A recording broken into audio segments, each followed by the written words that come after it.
আলু ভাজা চলছে। এখানে সব কাটাকাটি করে রেডি করে রেখেছে। পেঁয়াজ কাটা, টমেটো কাটা, দই, টমেটো কিউব করে কাটা, আদা রসুন পেস্ট, কাঁচা লঙ্কা, তেজপাতা। এখানে চিকেন তো অবশ্যই থাকবে। আর এখানে হলুদের গুঁড়ো, জিরার গুঁড়ো, চিনি, নুন, আর এটা গোটা জিরে দিয়ে রান্না চলছে।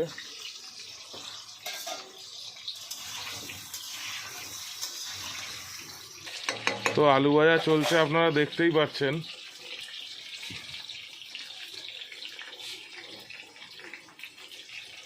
আমাদের একটা ছোট্ট দোকানও আছে খাবারের, তারই পিছনে ব্যানার। বল, আলুগুলো হয়ে গেছে, আলু ভাজা কমপ্লিট হয়ে গেছে, দেখতেই পাচ্ছেন তুলে নিচ্ছে। এরপরের প্রসেসিং আপনাদের দেখাচ্ছি কীভাবে মা চিকেন রান্না করবে। তেজপাতা দিলাম, গোটা জিরা দিলাম। গোটা জিরাটা হয়ে গেলে কুচানো পেঁয়াজ দেবো। কুচানো পেঁয়াজ দিলাম। কুচানো পেঁয়াজ দিয়ে দিয়েছে বন্ধুরা।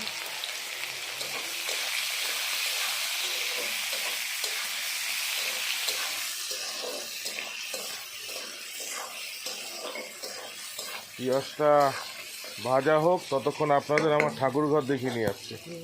এই আমাদের ছোট্ট ঠাকুর ঘর। পাশের বাড়িতে মনে হয় কোনো অনুষ্ঠান হচ্ছে, তো সবাই উলু দিচ্ছে। এই আমার লোকনাথ ঠাকুর, আমার নিজের হাতে এই ফ্রেমটা তৈরি করা। লোকনাথ বাবার পুজো হয় আমাদের। এই আমাদের ছোট্ট ঠাকুরের আসন। এই যে তারা মা, হনুমানজি,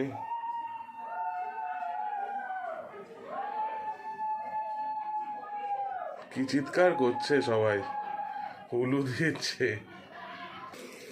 তো চিনি দেবো, কালারটা খুব সুন্দর আসে পেঁয়াজের ওপরে। তো আবার আমরা রান্নার এখানে চলে আসলাম। পেঁয়াজ ভাজা প্রায় হতে শুরু হয়েছে। তো রান্না হোক, আপনারা সঙ্গে থাকবেন। একদিন আপনাদের মোরলা মাছের টক করেও খাওয়াবো, দেখবেন খুব ভালো লাগে খেতে। ওনারা খাবেন কি? তুমি রেসিপি দেখাবে, তাহলেই ওনারা খাবেন। খাবে। এক করে মশলা দেবো, আদা রসুন পেস্ট দিলাম। তুমি দাও না, আমি নাড়ি। হ্যাঁ, না দিচ্ছি। টমেটো দিলাম। টমেটো দিয়ে দিল বন্ধুরা। পেঁয়াজ টমেটো বাটা দিলাম। এটা দিল পেঁয়াজ আর টমেটো পেস্ট।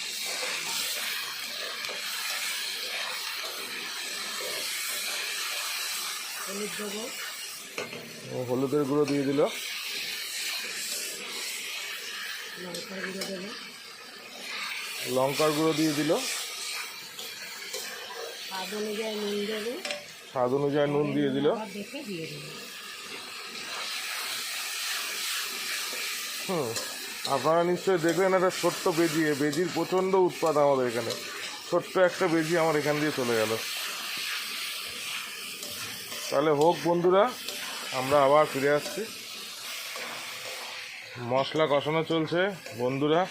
দারুণ একটা গন্ধ বেরোচ্ছে মশলা দিয়ে।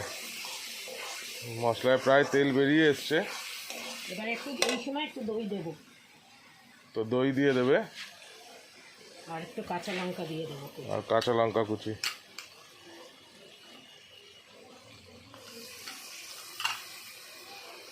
তো হোক বন্ধুরা, আপনারা সঙ্গে থাকবেন।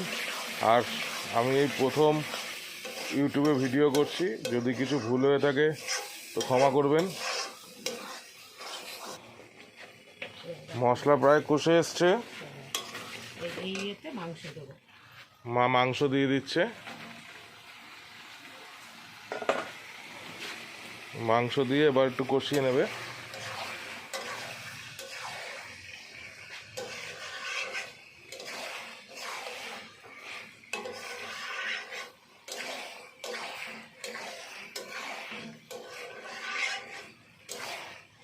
আমার মায়ের অনেক কিছু রেসিপি আছে, আপনাদের সাথে সবার সাথেই শেয়ার করব।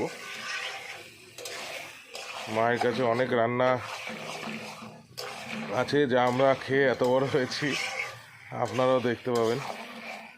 তো মাংসটা কষানো হোক। তো মাংস কষা হয়ে এসছে, দেখতেই পাচ্ছেন বন্ধুরা। আলুগুলো দিয়ে দেবো, আলুগুলো আর একটু কষবো।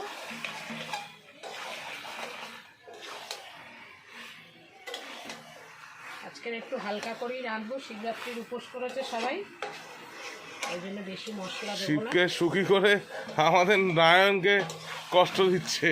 বেশি রিচ করব না, উপোসের পরে বেশি রিচ খেলে পেটটা খারাপ হতে পারে। হ্যাঁ ঝোল ঝোল করে চিকেন, একদিন ধনিয়া চিকেন করেও দেখাবো। তো চলুন বন্ধুরা, মাংস কষুক।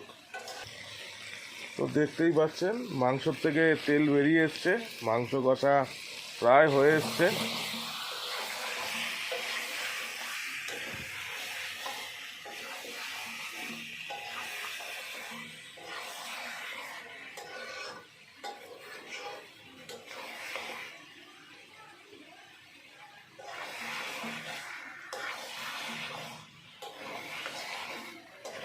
বন্ধুরা, মাংস কেন, যে কোনো খাবারের টেস্ট হয় কষার ওপরেই।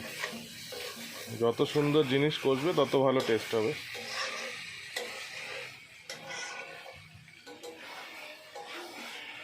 তো মাংস কষা এখনো চলছে, হয়ে এসছে। আমি এবারে গরম জল বসিয়েছি, গরম জল দিয়ে দেবো। সাথে গরম জলও হচ্ছে। মাংস কষা হয়ে গেছে, গরম জল দিয়ে দিচ্ছি। একটু ঝোল ঝোল হবে মাংসটা, বললাম না শিবরাত্রির পরে বেশি রিচ করব না, হালকা করব।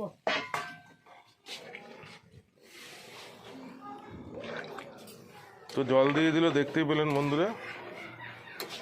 মাংসর কালারটা কিন্তু সেই রকম হচ্ছে।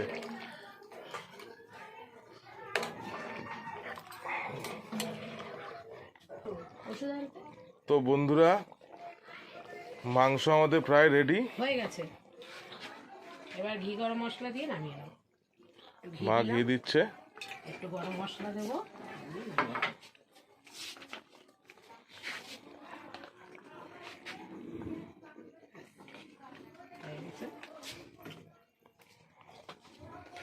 তো মাংস আমাদের রেডি, মাংস এবার নামিয়ে নেবে। তাহলে বন্ধুরা, আমরা এবার খাওয়ার সময় ফিরে আসছি। কেমন রান্না করেছে মা আপনাদের সাথে শেয়ার করব। ব্যাস, আমরা খেতে বসে পড়েছি। আমাদের খাবার বাড়া শুরু হয়ে গেছে। সবাই কেমন হয়েছে মাংস? ভালো হয়েছে, খুব ভালো। হ্যাঁ সোনু, কেমন হয়েছে মাংস? আমিও খেয়ে দেখবো বন্ধুরা মাংসটা। সবাই খেতে বসে পড়েছি, ওইখানে মা খাচ্ছে, এদিকে সবাই খাচ্ছে। ভিডিওটা যদি ভালো লাগে আপনারা শেয়ার আর সাবস্ক্রাইব করে দেবেন। আর রেসিপিটা কেমন লাগলো এটা আপনারা মেসেজ করে জানাবেন। গুড নাইট, শুভরাত্রি।